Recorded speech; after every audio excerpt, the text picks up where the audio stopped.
All right, we should be live. Question period and other news. Hopefully, we're good to go. Sometimes YouTube does not like to work right away. Let's see. YouTube does not. Okay, we're good to go. We are live. We are solid. We have some interesting news here. I want to give obviously a shout out to Northern Perspective for this because I'm going to be taking it from him. Northern Perspective is legitimate news compared to like a lot of us YouTubers out here. Uh, so I respect Northern Perspective. But a Trudeau appointed senator has abandoned the Liberals and has crossed the floor to join the Conservatives. I guess even the Senate sees the writing on the wall in the House of Commons and does not like where things are going. Let's take a listen here. Senate. Senator David Adams Richards joins Conservative Senate Caucus. Ottawa. The Honourable Leo Housakos, leader of the opposition in the Senate, is pleased to welcome Senator David Adams Richards to the Conservative Senate Caucus. Since his appointment in 2018, Senator Richards has demonstrated a consistent commitment to core conservative values, respect for freedom of expression, individual responsibility, and a deep sense of duty to his province of New Brunswick. Quote, "We are proud to welcome Senator Richards to a growing Conservative Senate caucus, one that is home to diverse opinions and healthy debate, consensus and cooperation, grounded in common sense principles and committed to the important work of a robust and healthy opposition as we carry out our shared duty of serving Canadians," end quote, Senator Housakos said. There you have it. Crazy stuff. I mean, not really. Especially when nothing has changed in the House of Commons. You switch a couple ministers around, I don't know, get roughly 50% new ministers in just the cabinet alone, which is a pretty small cabinet to begin with. Not much has changed. So, like, I don't know what the Senate is going to do based on that, but it's very interesting to see. Okay, we have MPs speaking with reporters before question period. We have, it looks like the NDP here, what's left of them. I guess we could take a listen to them. I mean, who really cares what the NDP have to say anymore? But let's take a listen.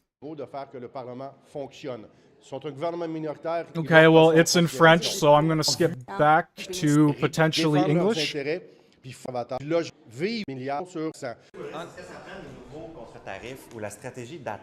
More French? Absolutely. Okay, here we go. Pour moi, ça m'apparaît comme une situation d'urgence, mais ça sera au président de la Chambre de le déterminer. Retaliatory tariffs, do you want to see them match the American tariffs on American imports of U.S. steel? Absolutely. Yeah, New Democrats have, since the beginning of this, have called on a strong, united, countervailing tariff program that is targeted and that will be effective to defend against what are obviously unjustified and unfair tariffs by the United States. What do you think of the Prime Minister saying this morning he's going to take some time, not a lot of time, but some time to consider retaliatory tariffs, and saying it's because of the intensive conversations they're having with the Americans? Well, he better be quick because industry and jobs are at stake right now. And frankly, this is not a surprise. I'm a little bit surprised that Prime Minister Carney needs time. These tariffs have been foreshadowed for some time. What we need is not time. Actually, he's right about that. They have been foreshadowed for some time. Not just the 50%, but the tariffs in general.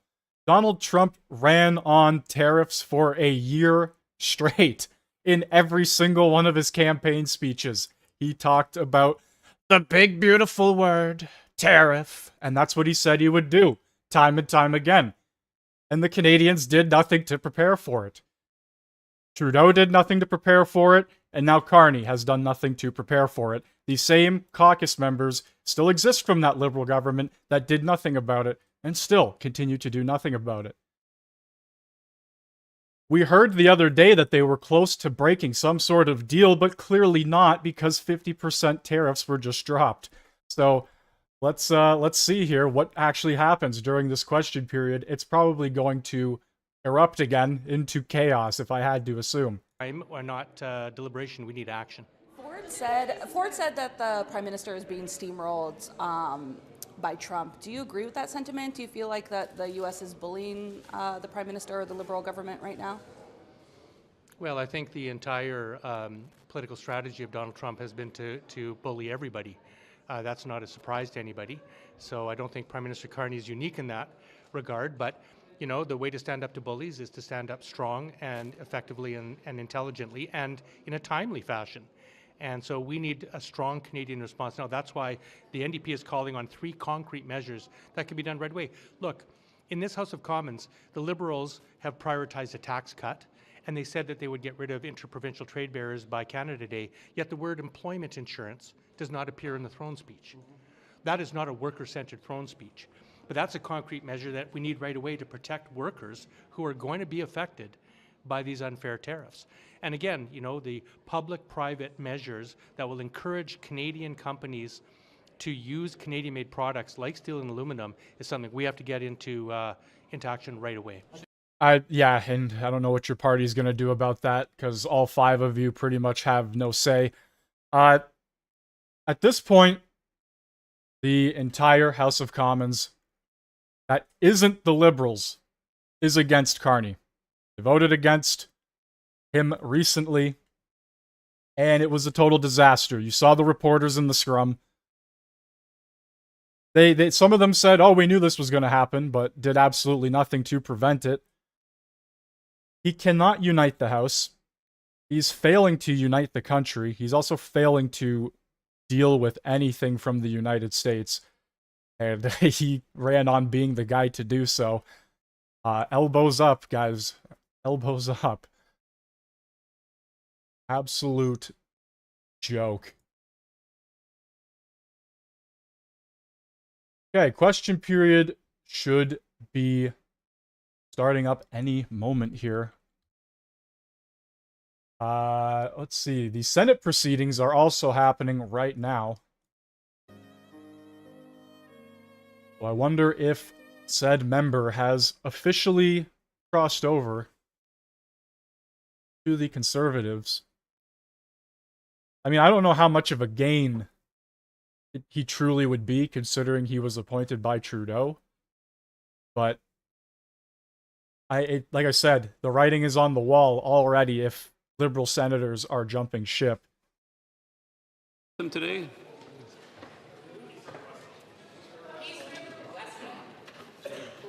Peace River, Westlock. Oh, Canada, our home and native land, true patriot love in all of us command. Partamwa se porte la paix, il se porte la croix. Donne soit les tu épopées des plus brillants exploits.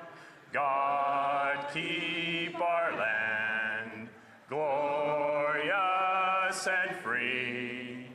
Oh, Canada, we stand on guard for thee. Oh, Canada, we stand on guard for thee. Que l'on ouvre les portes. Let the doors be opened. Déclaration de députés, statements by members. The Honourable Member for Vancouver East. For over 150 years, Canada Post has been a cornerstone of our national identity, connecting Canadians in every region. It's more than a mail carrier, it's a vital public service. It's as Canadian as maple syrup. Yet today, that service is under threat. Canada Post is considering cuts to door-to-door delivery, closing post offices, outsourcing jobs, and even privatizing. These moves would weaken communities and jeopardize thousands of good union jobs. Postal workers have taken a stand not only for fair working conditions, but to defend this public institution. The Liberals shut down their strike prematurely, and to this day, no agreement has been reached. Now Canada Post is pushing for a forced vote on its final offer. This won't bring lasting peace. There's a better way. CUPW has proposed finding and binding arbitration and a fair, neutral path that suspends strikes and lockouts and ensures a just resolution. I urge the minister in this House to stand with postal workers, defend this vital public service, and restore fairness to the bargaining process. Honourable member for Mississauga East, Cooksville. With heartfelt gratitude and deep humility, I rise today in this 45th Parliament. I'm truly honoured that the people of Mississauga East Cooksville have entrusted me with the responsibility of serving them once again. Representing this vibrant and diverse community since 2003 has been one of the greatest honours of my life. I want to sincerely thank the dedicated volunteers and supporters of our campaign for their commitment to our community and country. To my loving wife, Christine, and our twin sons, Sebastian and Alexander, your unwavering support and the many sacrifices are at the heart of everything I do, and I am forever grateful. As an immigrant of Portuguese descent whose family's journey reflects the dreams of many, I join all Canadians in celebrating June as Portuguese Heritage Month, honoring the hard work, resilience, and contributions of the community. Speaker, though challenges lie ahead, our path is clear. Protect Shout out to Brazil and the Portuguese. Okay. We have a statement here from Bloomberg. Carney says Canada will take some time to respond to doubled U.S. metal tariffs. Well, just like everything so far with the Carney Liberal government, things are going to take some time. And a prisoner of conscience. Since December 2020, Hong Kong authorities have held Mr. Lai in solitary confinement on trumped-up charges under their authoritarian national security laws. This is over 4 years. And for what crime? He published the truth, defended democracy, and stood up for freedom. Mr. Lai's imprisonment is unjust, not to mention dangerous for a 77-year-old suffering from diabetes. This despicable show trial in front of hand-picked judges by the Chinese Communist Party has already lasted over 17 months. Next week, Sebastian Lai will be on Parliament Hill to tell his dad's story and talk about what Canada should do to help free Jimmy Lai. This is a gross human rights violation that the Magnitsky Act was designed to address. The government of Canada should use it, speak out, and forcefully call for Jimmy Lai's release. Honourable member for Oakville West. Thank you, Mr. Speaker. It's the honor and privilege of a lifetime to rise in this House as the representative for the remarkable people of Oakville West. I thank them for their trust, and I'm deeply grateful to my incredible volunteers, team, and family.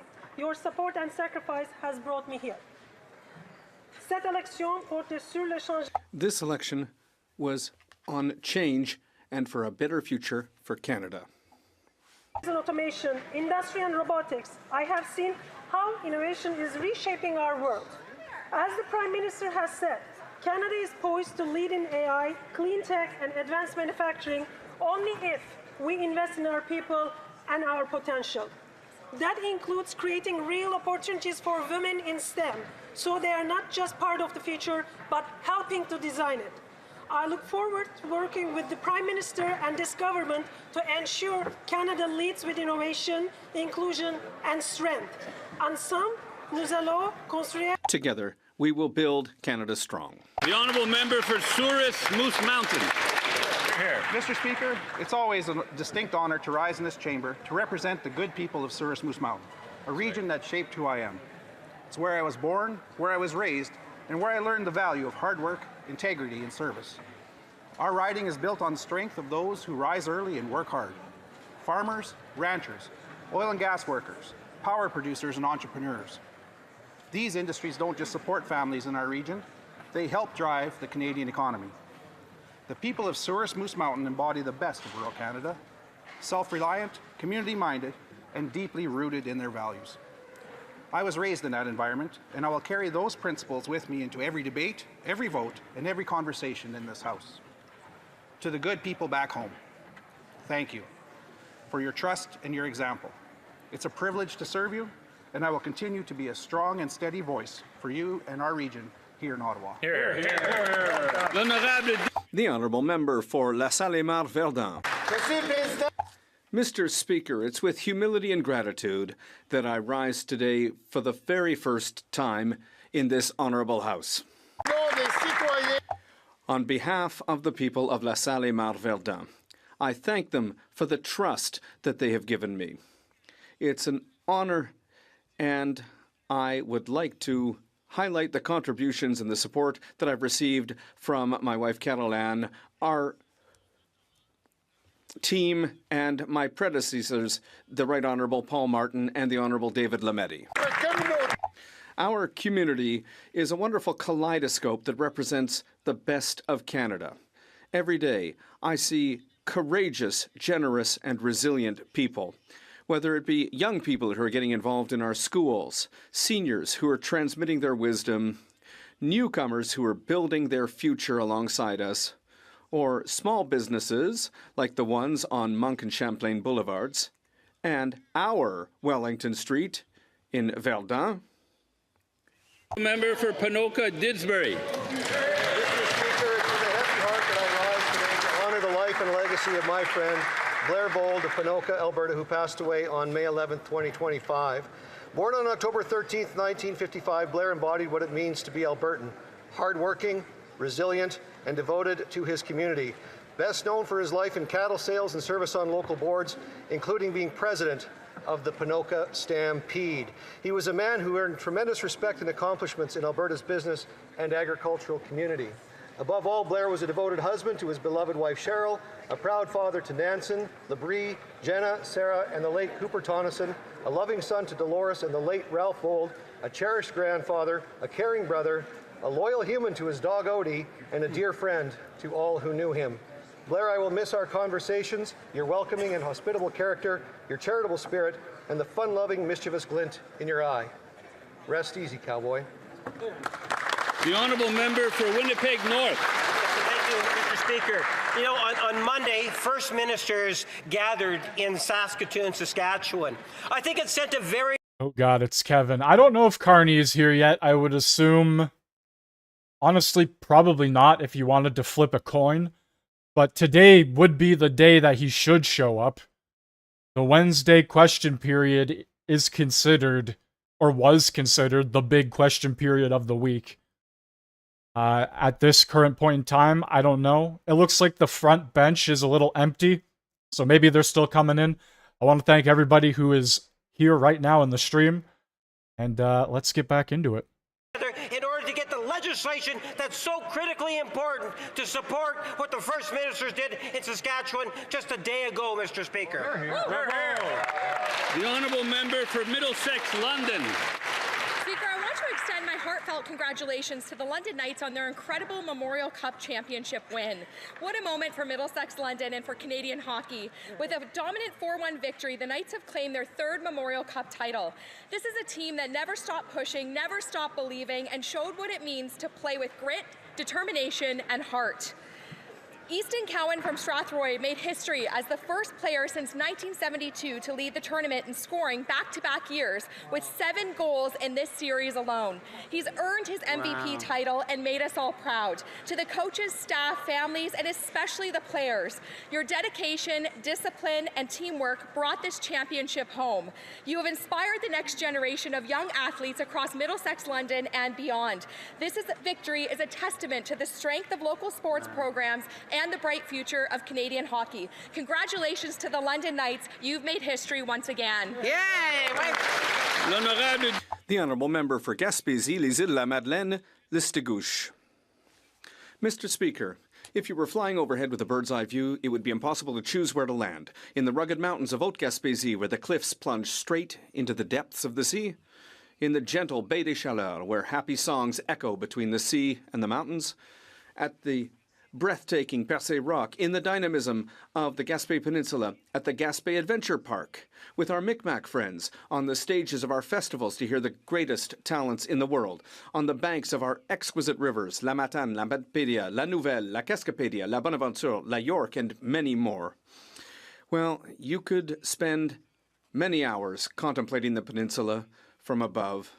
This peninsula with its many moods and colors, but ultimately it exudes one immense quality above all others. Gaspésie is a land of freedom. On June 5th, allow me to wish a happy Gaspésie Day to everyone who loves my part of the world.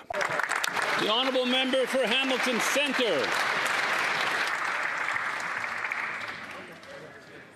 Mr. Speaker, as I rise today in Parliament as a first-time MP from Hamilton Centre, it's with a deep gratitude. It's with deep gratitude to the people of Hamilton Centre. I thank them for placing their trust in me to serve as their Member of Parliament. It's a huge honor to represent our vibrant, diverse, and resilient community in this chamber. I also want to thank my wife, my children, and the incredible team of volunteers and the constituents who believed in me.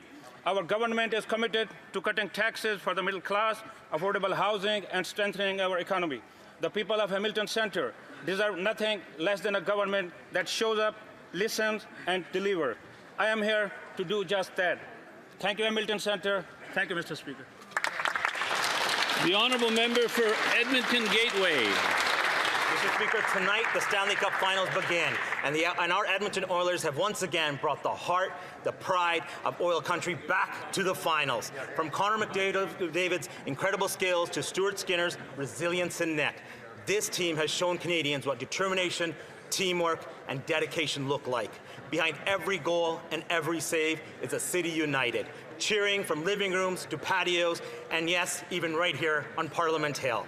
This season, the energy is electric, and Canadians from coast to coast to coast are rallying behind a team that embodies grit, passion, and true Canadian spirit.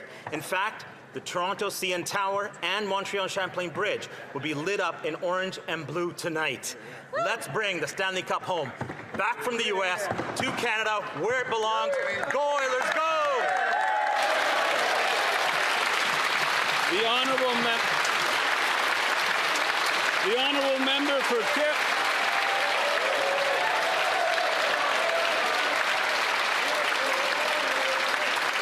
There seems to be unanimity on this. The honourable member for Pierrefonds-Dollard. Mr. Speaker, over the last several months, Canadians have felt the impacts of the groundbreaking dental care plan introduced by the previous Liberal government. Dès maintenant, As of today, this plan is open to Canadians of all ages. Cross-section of households don't have to choose between fixing one's teeth or putting food on the table. To help Pierrefonds-Dollard residents get coverage, Justin Myers, a PIP intern in my office, called hundreds of households to help them enroll. Already over 10,000 people have signed up in my riding and will receive dental care. The dental program is helping people, and that's because of collaboration within Parliament. If you live in Pierrefonds-Dollard and want info on the plan, call my office or visit canada.ca/dental. Thank you, Mr. Speaker. The honourable member for Oxford. After 10 years, the Liberals have destroyed. It used to work for newcomers, for Canadians, and for our country. But their radical policies have unleashed chaos. They ignored warnings from their own officials. They skipped vetting on applications, and they allowed fraud and abuse in our TFW, international students, and refugee programs. And now we have millions in Canada with expired or expiring visas, and we have yet to hear a plan from the Liberals on how they will leave. Under their watch, we've had the highest population growth in the G7. And now the OECD confirms that high immigration numbers are causing Canada's economic problems by putting pressure on housing and on jobs. And despite knowing this, the Liberals have already issued 180,000 new temporary foreign worker permits this year. That's a 10% increase already than last quarter. This is not sustainable. If Canadians, if the OECD and the Bank of Canada know this, why don't the Liberals? Yeah! Well, the honourable member for Cape Spear. Thank you, Mr. Speaker. Today I recognize a significant milestone for North Atlantic. a proud Newfoundland and Labrador energy company with its planned acquisition of established energy assets in France. North Atlantic has entered exclusive negotiations to acquire a controlling interest in SAF and full ownership of ExxonMobil Chemical France, developing a green energy hub of low-carbon fuels and renewable power. This planned investment will strengthen our province's growing connections with Europe and enhance our energy security. North Atlantic's commitment to sustainable local growth is clear through its wind to hydrogen project, expansion of its transportation and retail operations, and plans for a green energy hub to export green energy to Europe. These initiatives will create opportunities for our people, our communities, and our economy. Newfoundland and Labrador companies are not just participants. Oshawa. Oh, you took too long, buddy. With rising food costs for years, but this year it's spiraling out of control. Families, seniors, and hardworking Canadians are being pushed to the brink, struggling to afford even the basics. I left the grocery store last week after paying $100 for just 2 bags. The basics, no meat and only enough to feed my family for a couple of days. Beef is up 33%, oranges 26%, infant formula up 9%. In Oshawa, Simcoe Hall Settlement House, who has been serving our community for 90 years, is being pushed to its limits with a staggering 55% increase in food bank usage, including from dual-income families. But single moms like me are among the hardest hit and now represent the largest group relying on their support. Mr. Speaker, Canadians are not asking for luxuries, they're asking for groceries. It's time for this Liberal government to get serious, table a budget, and tackle the rising cost of food. Well done. The honourable member for Burlington. First time I rise in the House, this Parliament. Oh my goodness. The good people of Burlington for electing me to a 4th consecutive. She got the boot big time. This is her first time rising in the House. Stand for them in this place. Speaking of the good people of Burlington, it brings me tremendous pride to highlight Kirthana Srinivasan, a grade 12 student at Aldershot High School.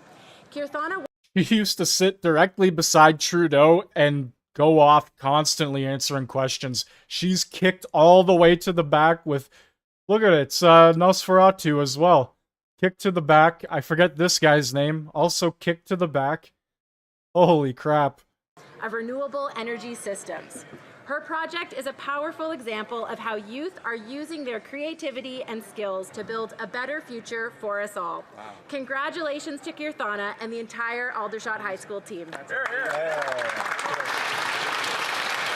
Questions orales, oral questions. The Honourable Leader of the... Here we go. Here is here. Let's be clear. Trump's tariffs on Canada are wrong, unjustified, and attack on our workers and our economy. Now, while other countries have got deals to lower their tariffs, not only has the PM failed to do that, but he's got Canada's tariffs doubled on steel and aluminum. He promised he was the man with the plan. He can't even get a deal. Our workers are terrified about losing their jobs, and he promised that he'd collect $20 billion in retaliatory tariffs, but then secretly drop those tariffs to zero during the campaign. If he's so sure that he's still going to collect $20 billion, why not table a budget and prove it to Canadians? Prime Minister. He actually showed up. Mr. Speaker, the American tariffs, the new tariffs on steel and aluminum, are unlawful, unjustified, and illogical. I agree with the member. And that is why, one of the reasons why we have retaliatory tariffs on over $90 billion worth of U.S. goods. We are in intensive negotiations with the Americans and in parallel preparing reprisals if those negotiations do not succeed. The Honourable Leader of the Opposition. Well, one way to deal with the Americans is from a position of strength. But now the Prime Minister is saying that he won't even approve a new pipeline unless there is consensus. This is already unraveling. The radical BC Premier says no pipeline through his province. There's not even consensus in the Liberal cabinet, with top ministers committed to killing oil and gas projects. The vast majority of Canadians don't want to give a veto to politicians. They want to be less dependent on the Americans and to earn more powerful paychecks from selling our oil and gas around the world. Will the Prime Minister show some leadership and commit to approving a pipeline today? The Right Honourable Prime Minister. Mr. Speaker, Canadians from Shawinigan to Saskatoon and the premiers and Prime Minister that represent them have agreed on the importance of building projects of national interest. The consensus that's required includes a consensus with Indigenous peoples, something that the members opposite do not want. We will stand with Indigenous Canadians. We will build pipelines, energy infrastructure in the future of this great country. The Honourable Leader of the Opposition.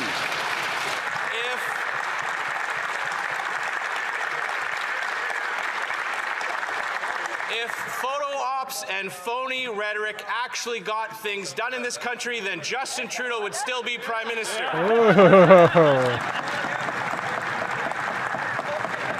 Here's to In all that. seriousness, the Liberals' $500 billion in new spending without a budget will make inflation worse. The PM said that he wants to be judged by prices at the grocery store. So let's look at those prices. The verdict is in. Beef up 34%, apples up 18%, coffee up 9%.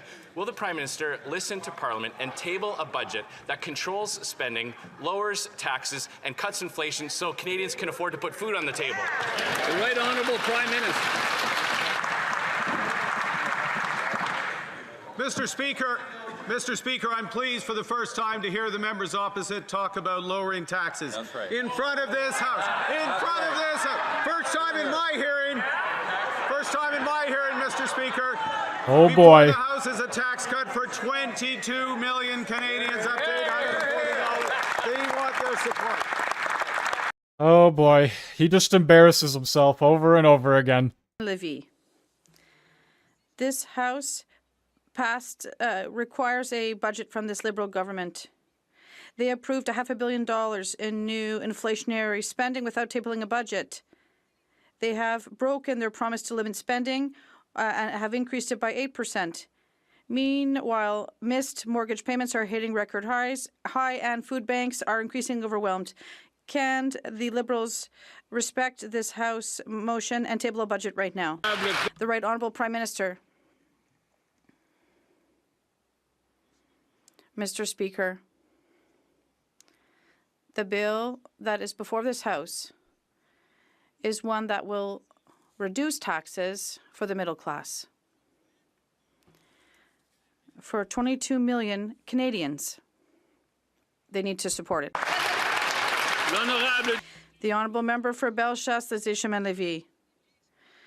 Prices have skyrocketed. Beef tenderloin is up 34%, origins up 26%, rice up 14%, and even infant formula is up 9%. And after 10 years under these Liberals, families are eating less and less well and are increasingly turning to food banks. And now the Liberals want to spend another $500 million with no budget or plan. Do they realize, well, they need to table a budget to reduce inflation and lower taxes so Canadians can finally put food on the table? The Right Honourable Prime Minister. Mr. Speaker, what is before this House is an increase in transfers for health of 5%. Spending for supporting seniors, we have to vote for this. And a tax cut and a GST cut for new homes as well. The Honourable Member for Chicoutimi-Le-Fjord. Mr. Speaker, the Prime Minister was elected by promising that he would stand up to President Trump.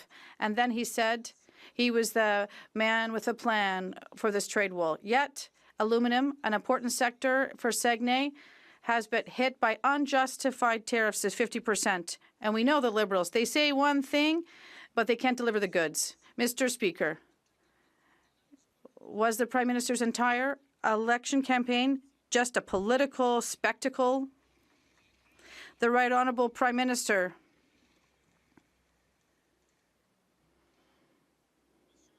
Mr. Speaker, the U.S. tariffs are illegal and unjustified. They're absolutely illogical, clearly. We are in negotiations, intense negotiations with the Americans, and at the same time, we are preparing our reprisals with respect to aluminum. The Honourable Member for Belleuil-Chambly. Mr. Speaker,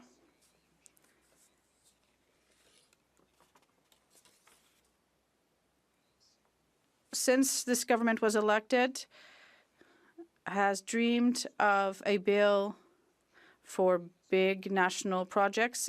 But in the meantime, what we stopped talking about since the election was the fact that President Trump was doubling tariffs on aluminum and on steel, threatening thousands of jobs. What will this government do? The Right Honourable Prime Minister. Mr. Speaker,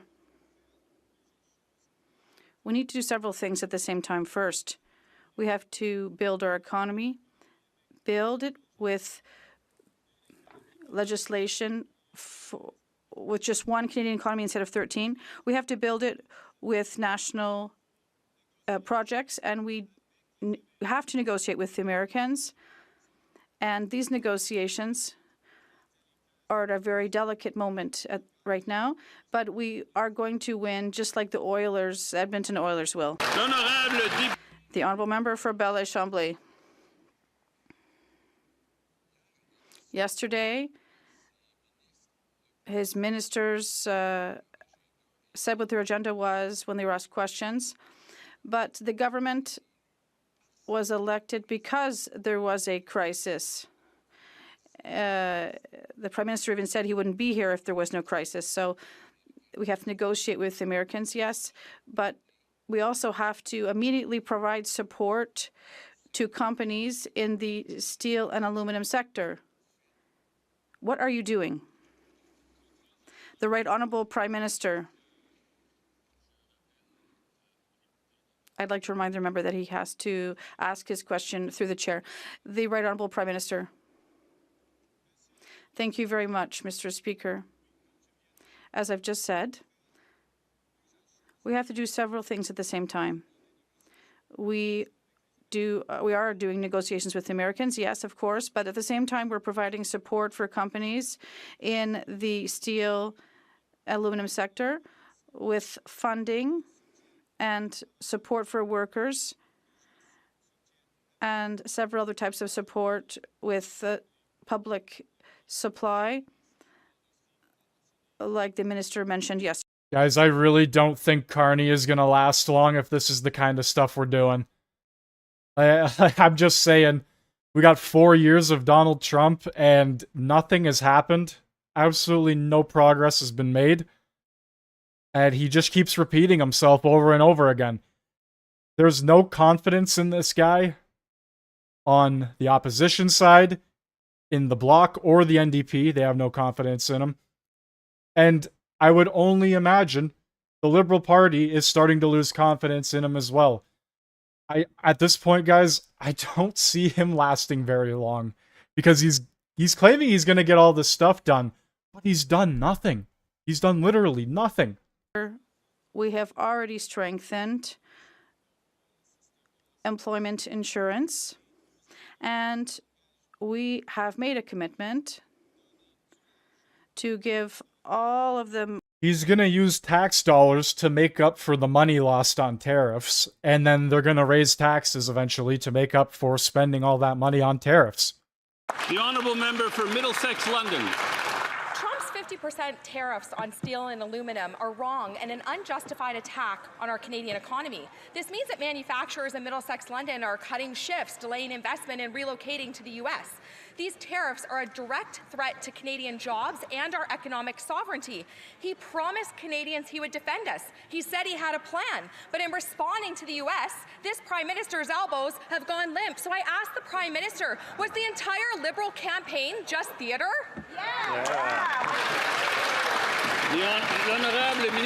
The Honourable Minister of Finance. Speaker, I would agree with the colleague. It's wrong. It's very wrong. And that's why, Mr. Speaker, we had one of our colleagues in Washington yesterday to fight for Canadians, to fight for our workers, to fight for our industry. This is not theater. This is action, Mr. Speaker. On this side of the House, we know what makes a difference is to fight, to protect our workers, to protect our industry, and to build this Canada with Canadian steel, Canadian aluminum, Canadian workers. Mr. Speaker, we're going to build Canada strong together. That's what 10 years of working strong looks like. Canadians don't need more photo ops. They need somebody to fight for them and actually get results. During the campaign, Trump actually endorsed the Liberal Prime Minister, and it's no wonder why. The Prime Minister said his government would collect $20 billion from U.S. tariffs. That was his big talking point. But when the pressure came, he went to his friend Trump and quietly dropped all those tariffs, leaving our steel and aluminum workers blindsided and betrayed. So, Mr. Speaker, will the Liberals listen to Parliament, be transparent, and table a budget so that Canadians can see how much, if anything, was ever collected from the so-called elbows-up tariffs? The Honourable Minister of Finance. Mr. Speaker, instead of talking down Canada, she should be elbow up with us, Mr. Speaker. This is about making sure that as a chamber, this House should stand united, Mr. Speaker. This is about our nation. We're fighting a trade war. Everyone in this House have a responsibility to fight for Canadian workers, fight for Canadian industry, to build Canada strong. Mr. Speaker, we get it on this side of the House. I hope on the other side they get it because Canadians get it at home. Honourable member. I have no idea what he just said. Thank you, Mr. Speaker. The Prime Minister promised that it would be nothing but elbows up during the election campaign. Then he paused our counter tariffs and said he didn't think the U.S. would impose any more. Now the tariffs have only gotten worse. Canadian steel now faces 50% tariff threat from President Trump. Algoma Steel is warning that its U.S. business may become unviable. Thousands of jobs, including many in my riding of Hamilton and Niagara area, are at risk. If the Prime Minister has gone soft, what was the entire Liberal campaign based on? Just theatre? The Honourable Minister of Industry. The members' riding are extremely important, and I look forward to working with him to make sure that they're saved and protected. And we should all be working together as people across the country are looking at this government and these politicians because this. Oh, we're looking at you guys. You're damn right, Melanie. And it is putting livelihoods of thousands of Canadians at risk. So that's why we have a plan. We will fight, we will protect, and we will build, Mr. Speaker. The Honourable Member for Richmond-Arthabaska. Mr. Speaker, Trump's tariffs are unjustified to our Canadian workers. The Prime Minister said during his election campaign that he would collect $20 billion from the U.S., but he secretly abandoned these tariffs. And this morning it was a brutal wake-up call. Aluminum and steel workers and their families are extremely worried. Mr. Speaker, can the Prime Minister look at workers and their families and tell them how much money they have actually received in tariffs and how much they can get? The Honourable Minister of Finance.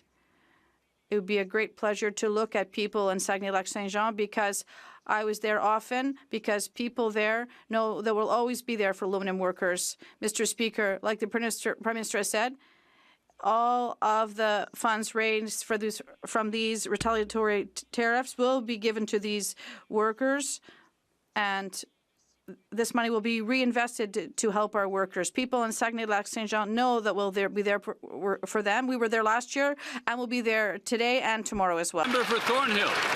Canadians will will hold account by their experiences at the grocery store. Those are the words of the Prime Minister. So let's see what the new stats say about his performance. Since the start of 2025, the price of rice has gone up 14%, the price of potatoes 13%, the price of infant formula 9%, and beef a whopping 33% up. By that measure, he's failing miserably. The Prime Minister claimed that he had a plan for inflation, but all Canadians got was another $500 billion of spending with no budget. So where is it? Yeah. Very good. The Honourable Minister of Finance.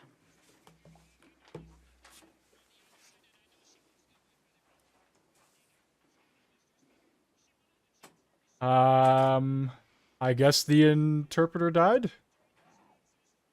Not actually, I'm just kidding. YouTube, I'm not being serious, my god. I don't know what's going on here, guys. They forgot to, they forgot to turn the audio on, so we're listening to nothing right now. Thank you for joining if you are here. I bet nobody wants to listen to Champagne anyway, so it might just be a bonus that we don't actually have to. She's sick of him too. Oh, this is a nightmare. There's no audio at all.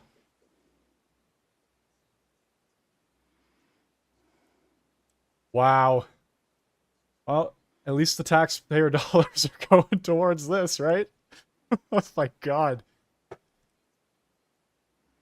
Gotta get a new sound guy. Gotta hire some new tech. What is going on here? Come on. Just to show, like, the volume's, the volume's up full. I can hear the interpreter moving in the background. Of Government Transformation. Mr. Speaker, and we have reduced the use of consultants to answer the first part of our questions, and we are working on a strong mandate to make government more efficient so that we can deliver more for Canadians, which is exactly what we're doing with a tax cut, Mr. Speaker, for 22 million Canadians. I'm hoping Conservatives can rally behind this very common sense idea. Thank you, Mr. Speaker.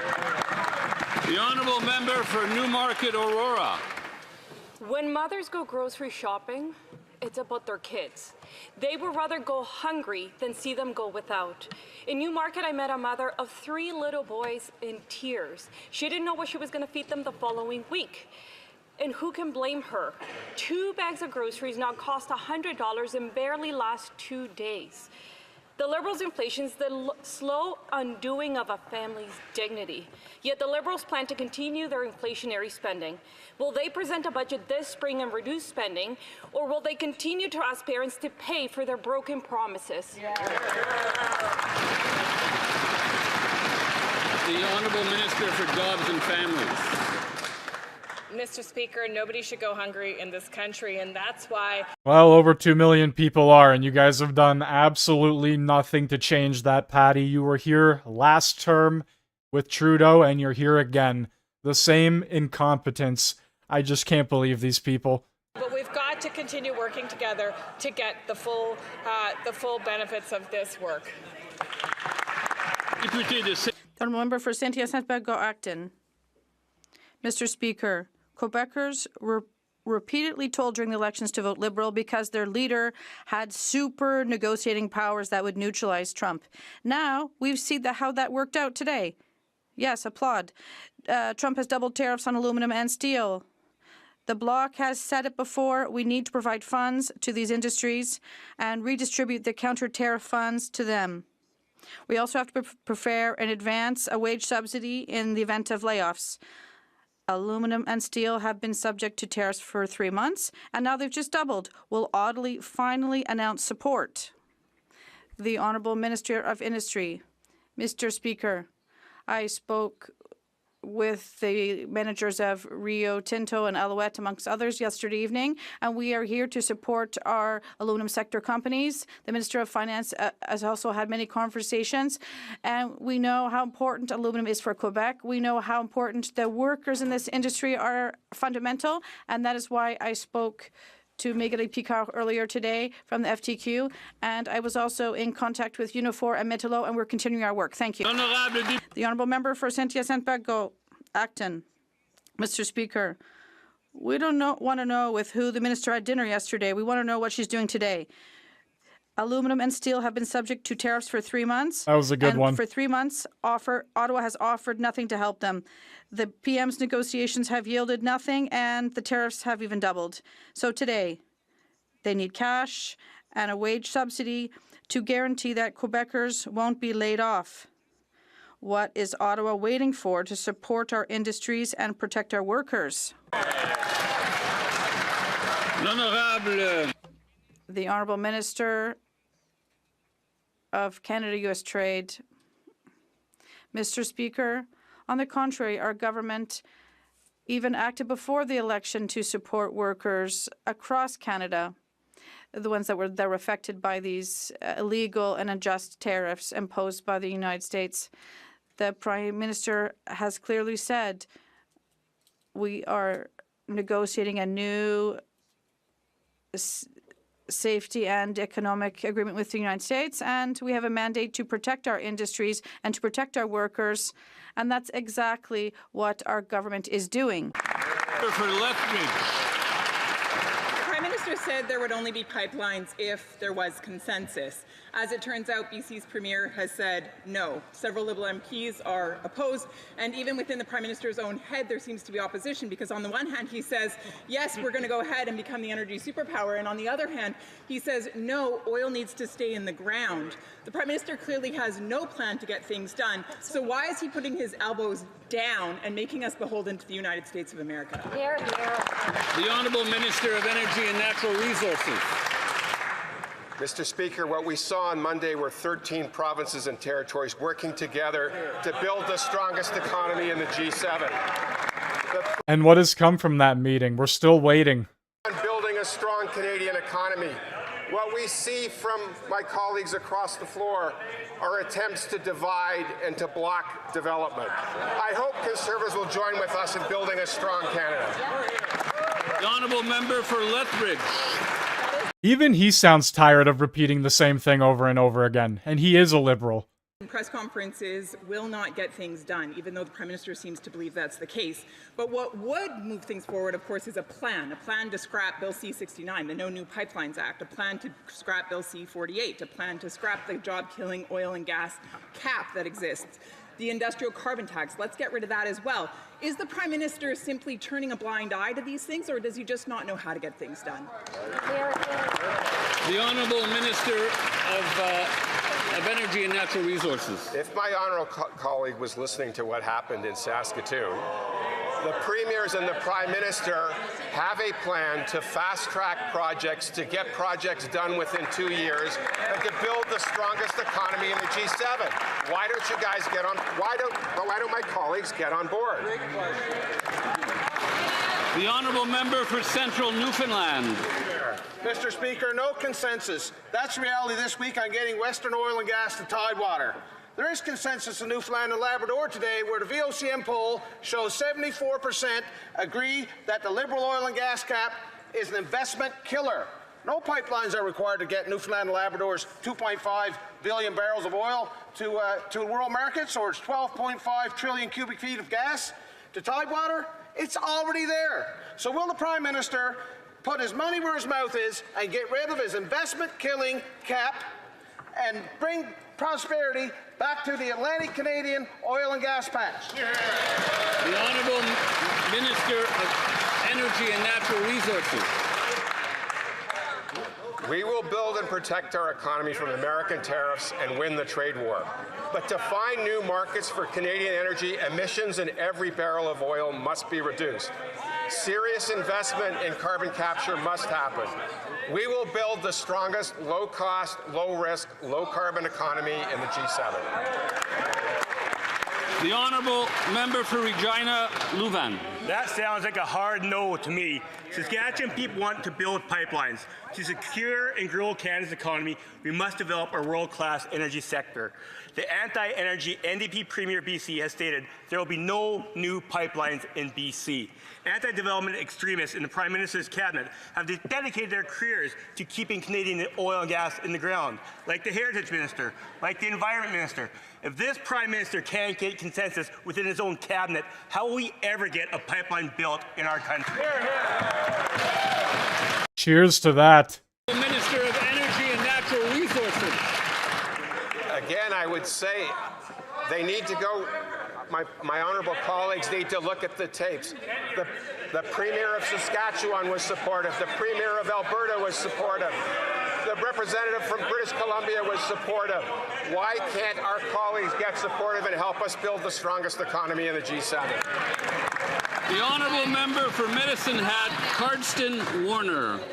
The Prime Minister and his energy ministers say there will be no pipelines without a consensus, but buzzwords don't build pipelines. How is consensus realistic when the BC's NDP Premier has already ruled out a new pipeline? There's currently no proponent for an eastern pipeline, and the Prime Minister himself calls for Canada to be an energy superpower one day, and the next day insists that half the other reserves need to stay in the ground. Half of the PM's own cabinet wanted to see Canada's oil industries die and spent the past decade trying to kill it. If the Prime Minister can't find consensus within his own cabinet, how does he plan to approve a pipeline? Exactly. The Honourable Minister of Energy and Natural Resources. Again, we've answered this question. Premier Moe said it was the best meeting he has been to as a premier, best First Minister meeting. Premier Smith said it was we have an opportunity for a grand bargain. Why don't you help us get to the grand bargain? I'll remind the Honourable Minister to go through the chair. The Honourable Member for Vancouver Quadra. Mr. Speaker, last week my hometown of Vancouver hosted North America's first Web Summit, an event highlighted Canada's vibrant tech sector and its potential on the global stage. This conference brought together leading innovators and investors from around the world, underscoring the significant opportunities for growth in our AI ecosystem. Will the Minister of Artificial Intelligence share with this House how the government plans to solidify Canada's position as a global leader in tech and attract more investment and talent to our country? The Honourable Minister of Artificial Intelligence and Digital Innovation. Well, I thank my colleague for the question. Let me first also take this opportunity to thank the people of Toronto Centre for placing their trust in me as their MP. I also want to thank my volunteers and my family for their support. Monsieur le Président, we are very happy to support the Web Summit in Vancouver. It reinforces our commitment to keep Canada's world-class AI system and ecosystem strong, safe, and sovereign. Just last week, we saw 2 Canadian companies announce billions of dollars in new investments to build 8 new AI data centers from Kamloops to Rimouski. We are building the economy of the future right now. There you go. The Honourable Member for Kenora, Kiwituning.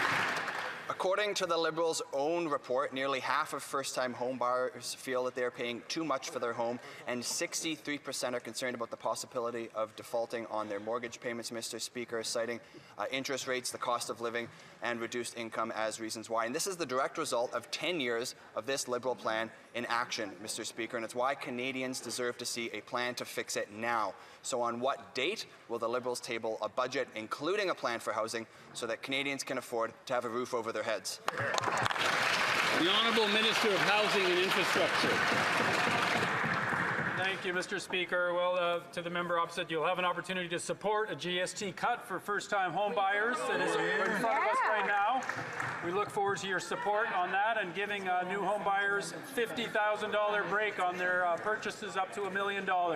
We look forward to your support on that and your support on the cut to income taxes for 22 million Canadians so they can afford housing more. That's an excellent point. Honourable Member for First-time home buyers are not buying $1 million houses.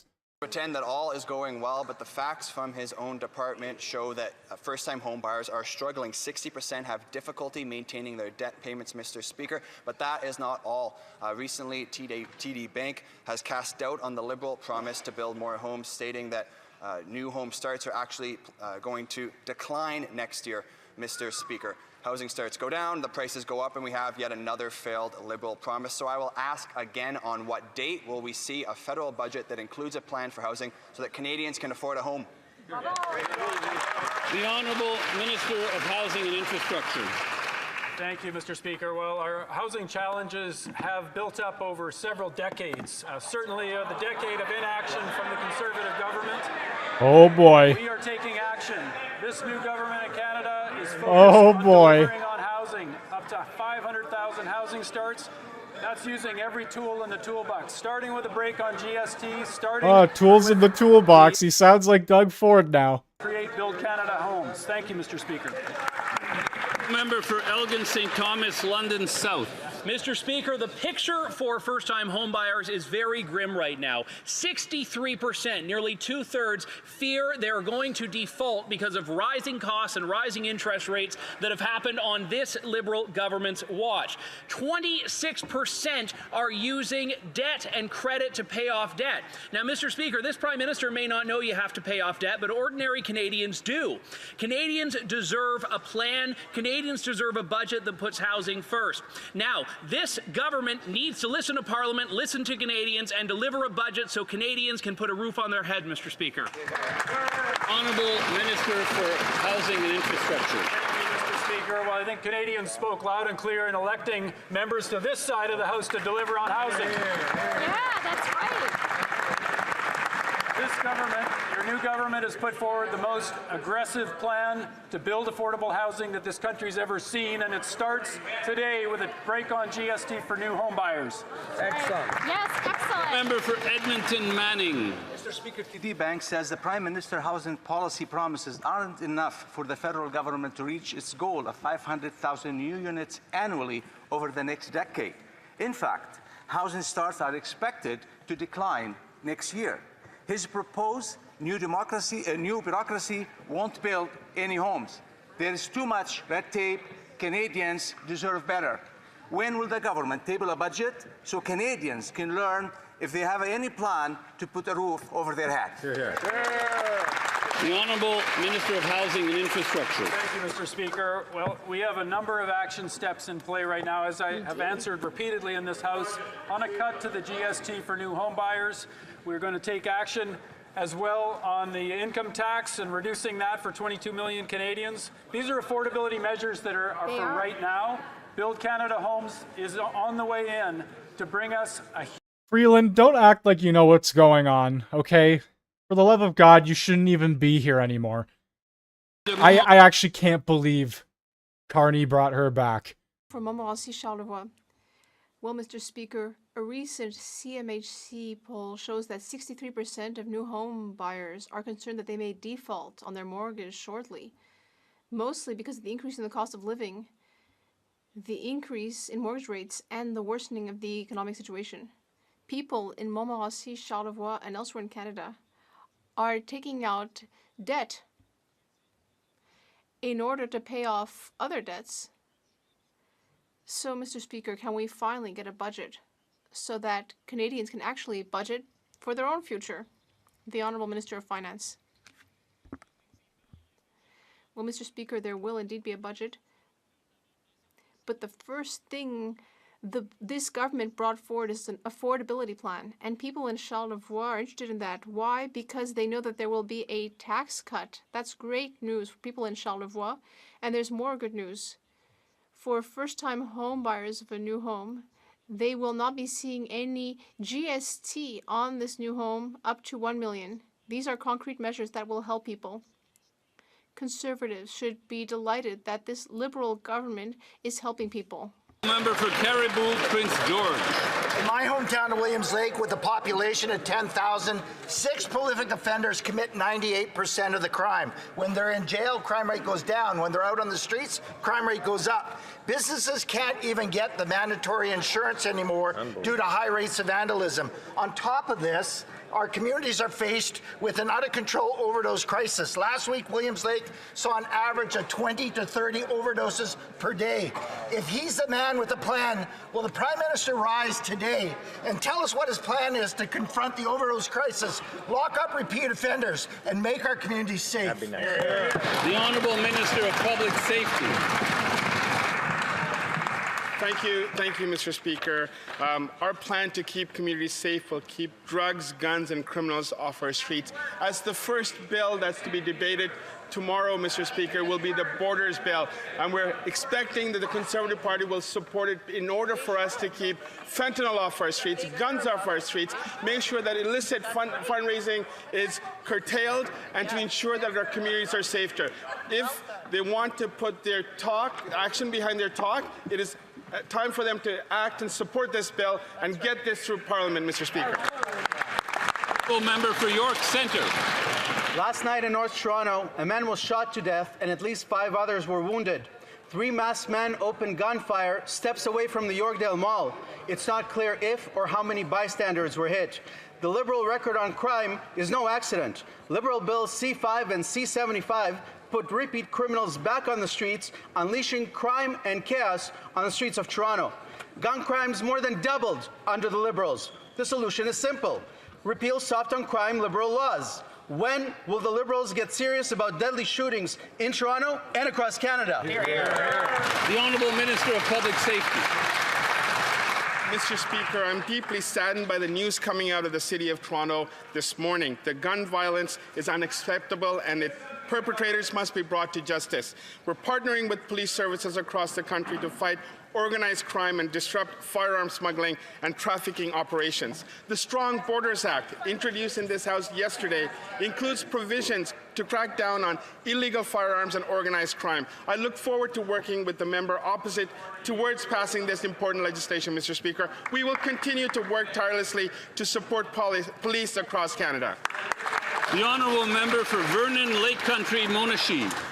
Mr. Speaker, as a former City Councillor, on the front lines of this emergency, I watched from 2015 to today as Liberal policies simply made the opioid crisis worse. Each new policy just makes things worse. Decriminalization isn't a case of not doing enough, it's a case of doing too much of the wrong thing. Conservatives are calling for life sentences for fentanyl kingpins committing mass murder.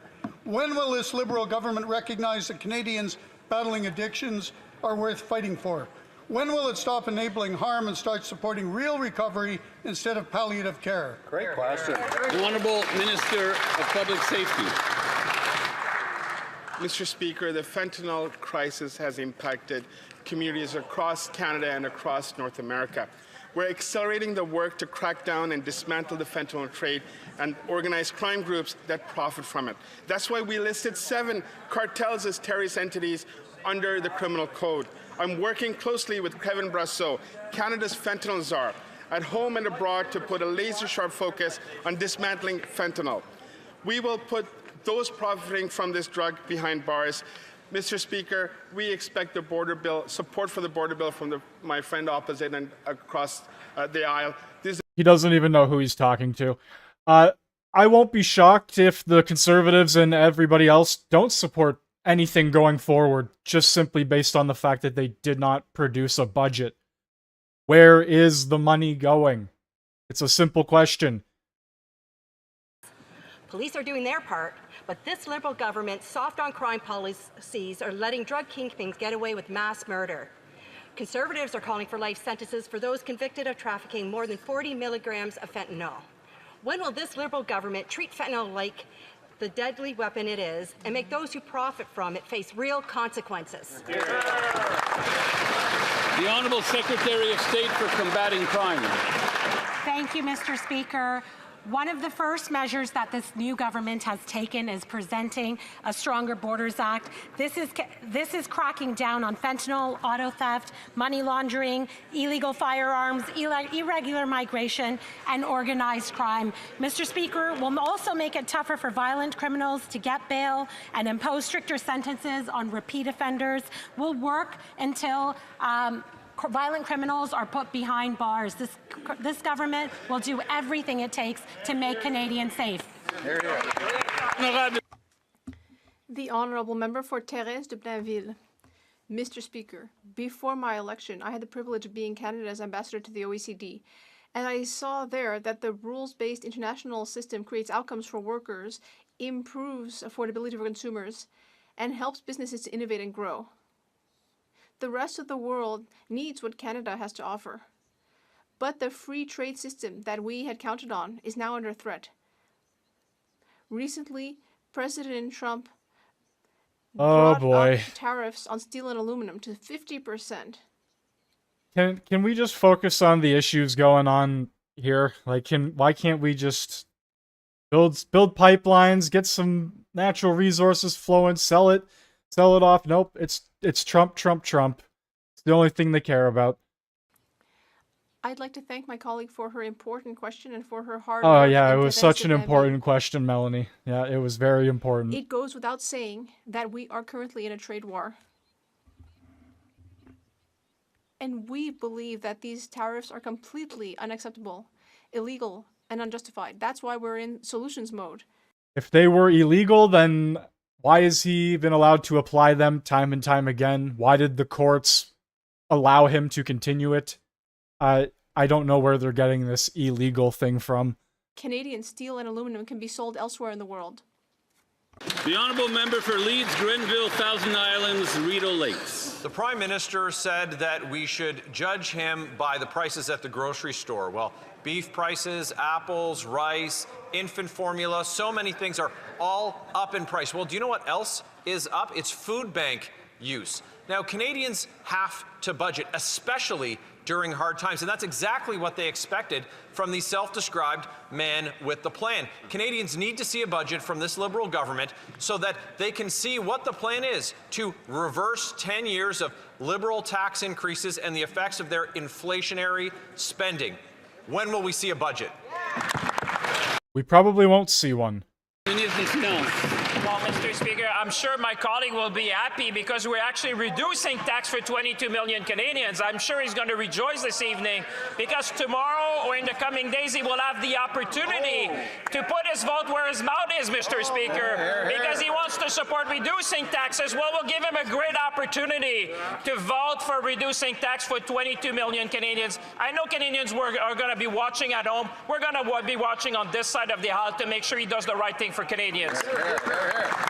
Member for Leeds, Grenville, Thousand Islands, Rideau Lakes. It was this Prime Minister that said that the metric that he should be judged by is the price of food at grocery stores. And prices are up, and so is food bank use. And we have been calling relentlessly for them to put a budget in front of this House. And in fact, Parliament has spoken and has said that this Prime Minister must put a budget forward this spring. So the Prime Minister hasn't delivered on his promise to lower food prices or deliver affordable food.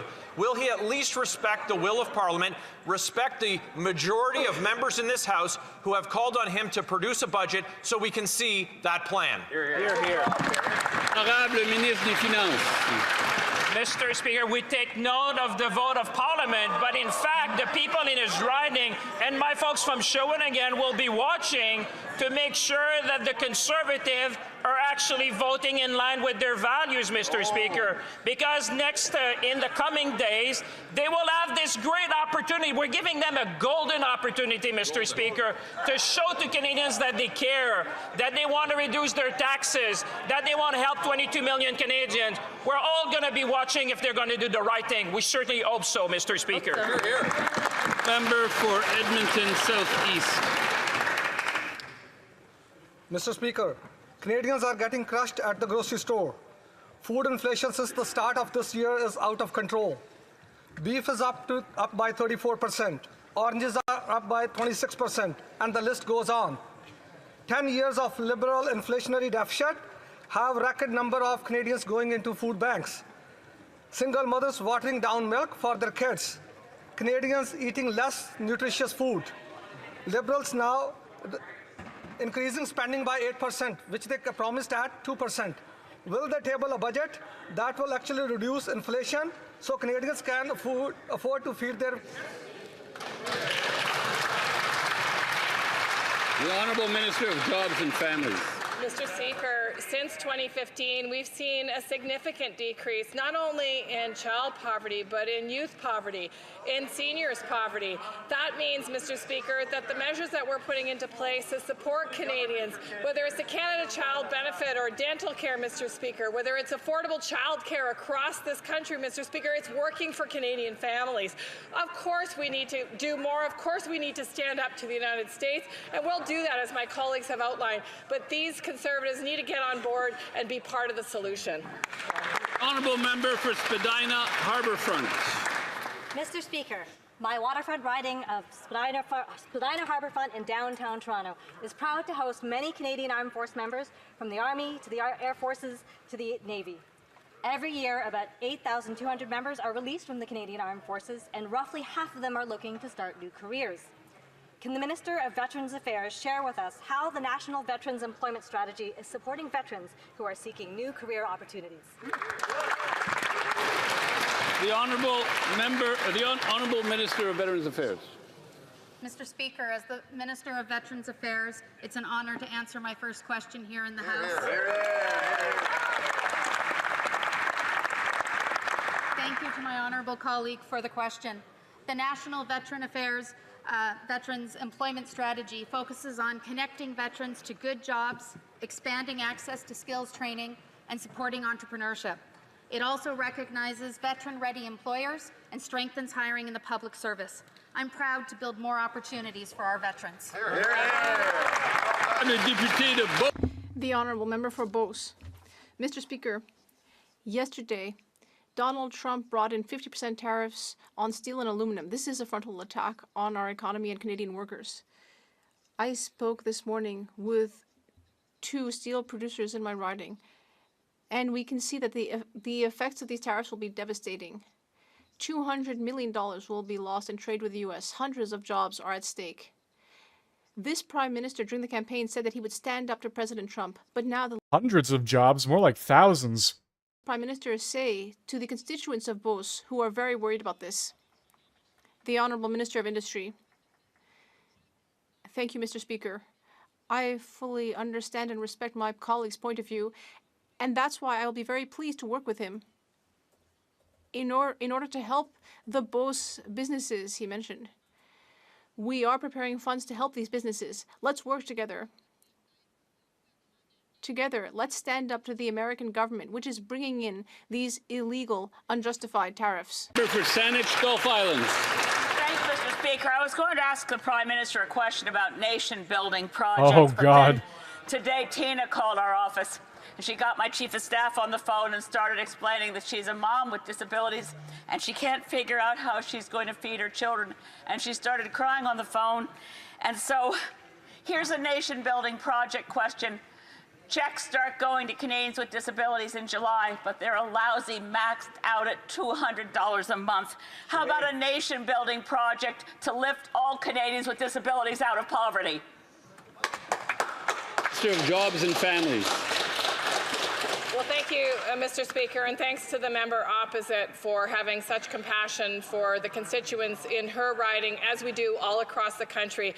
People who are living with disabilities have the right to be fully included in community. They have the right to live decent lives, just like the rest of us. That's why this government is proceeding with the Canada Disability Credit. That's why we are also working with provinces and territories, including most recently Ontario. Is that why Sean Fraser is still here? And Stephen Guilbeault, and you, Patty, and a lot of others. Today's question period. I'll give members. Alright, question period has just officially ended, but I feel like the theatrics are only going to continue here. I don't know if they're going to table a vote, if we're going to have any points of order. Carney, the first one to just get up and leave. He doesn't want to be here. Shocking. Not shocking at all, actually. I hope you all are having a fantastic day. That was the disaster known as question period. And we will head into House of Commons proceedings here. Hold on. Hold on. Colleagues, we'll go to, if we could have some silence, we'll go to the daily routine of business, starting with the tabling of documents. No tabling of documents. Introduction of government bills. Statements by ministers.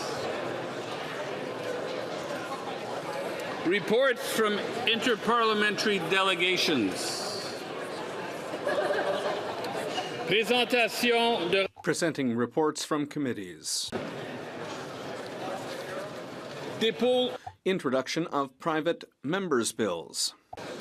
Mr. Baker, seconded by Mr. Maloney, moves for leave to introduce a bill entitled An Act Respecting Ukrainian Heritage Month. This motion is deemed adopted. The Honourable Member for Etobicoke Centre.